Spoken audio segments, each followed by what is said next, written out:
তাইলে এক হলো আল্লাহর সংগঠন আছে, দুই হলো আল্লাহর সংগঠনে আপনি যখন কর্মী হবেন, কর্মী হতে হলে আপনাকে কি বলতে হবে আর কিভাবে কর্মী হতে হবে সেটা আপনি শুনলেন।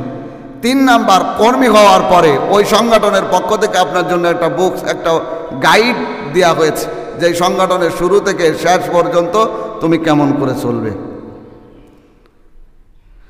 এখন আমরা যারা সাক্ষী দিলাম তারা তো সংগঠন মেনেই সাক্ষী দিয়েছি। এখন যারা সংগঠন মেনে সাক্ষী দিলাম তারা কি ওই সংগঠনের যে বুকস, যে বইটা আমাদেরকে দেওয়া হয়েছে ওইটা সব মানবো না আংশিক মানবো? যদি কোনো দলের আংশিক মানা হয় তাইলে ওই দলের একটা লোক আংশিক মানছে আর আংশিক অন্য দলের মানে, ওনাকে কি দল রাখবে না বহিষ্কার করবে? আল্লাহ রাব্বুল আলামিনও তাই করছেন যে তোমরা যারা মুনাফিক আছো, যারা এই সংবিধানের পরিপূর্ণ মানো না, আংশিক মানো আর আংশিক মানো না, অর্থাৎ যেটা তোমার জন্য পজিটিভ সেটা তুমি মেনে নাও, যেটা দেখো এটা আমার জন্য একটু কষ্ট, নেগেটিভ, এইটা তুমি আর মানতে চাও না।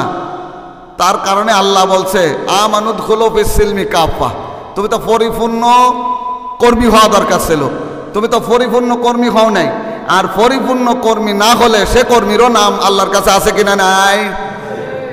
আমরা যারা কর্মী হইলাম আমাদের নাম আছে কিনা? নাই।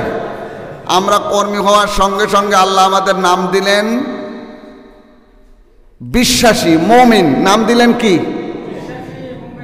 আর যখন আমরা তার এই সংগঠন, এই বইয়ের সমস্ত নীতিমালা মেনে নিলাম, তার সমস্ত কথা মেনে নিলাম, তার সব কিছু মেনে নিলাম, তখন বলল মিল্লাতা আবিকুম ইব্রাহিম হুয়া সাম্মাকুমুল মুসলিমিন, তোমাদের জাতির পিতা তোমাদের নাম রেখে দিয়েছেন মুসলমান। সুবহানাল্লাহ বলেন।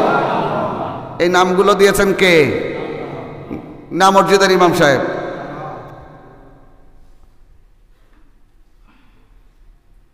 এবার আপনি যদি এই সংগঠনের আংশিক মানেন আর আংশিক না মানেন তাহলে তার নাম কি হবে? তার নামও আল্লাহ দিয়েছেন ইযা জা আকাল মুনাফিকুনা, অর্থাৎ তাদের নামের ব্যাপারে আল্লাহ সূরা নাজিল করছেন। তারা হলো কারা? মুনাফিক। জোরে বলেন কারা? মুনাফিক বলা হলো কেন? মুনাফিক কাদেরকে বলা হয়? যারা বাপরে বাপ স্বীকার করে বাহিরে যে বলে ওইটা আমার বাপ না, যারা ঘরে বাপরে বাপ স্বীকার করে যে উনি আমার আব্বা, কিন্তু বাহিরে যে বলে ও আমার আব্বা না, তাকে বলে মুনাফিক। বুঝাতে পারছি? আমরা যারা মসজিদে এসে আল্লাহর আইন মেনে সব করলাম, সব মানলাম, আবার বাহিরে যে আল্লাহর আইন মানলাম না, ওরা হলো মুনাফিক। বলেন কারা মুনাফিক? হ্যাঁ, যারা অর্ধেক মানছে অর্ধেক মানে নাই। কার কথা? আল্লাহর কথা।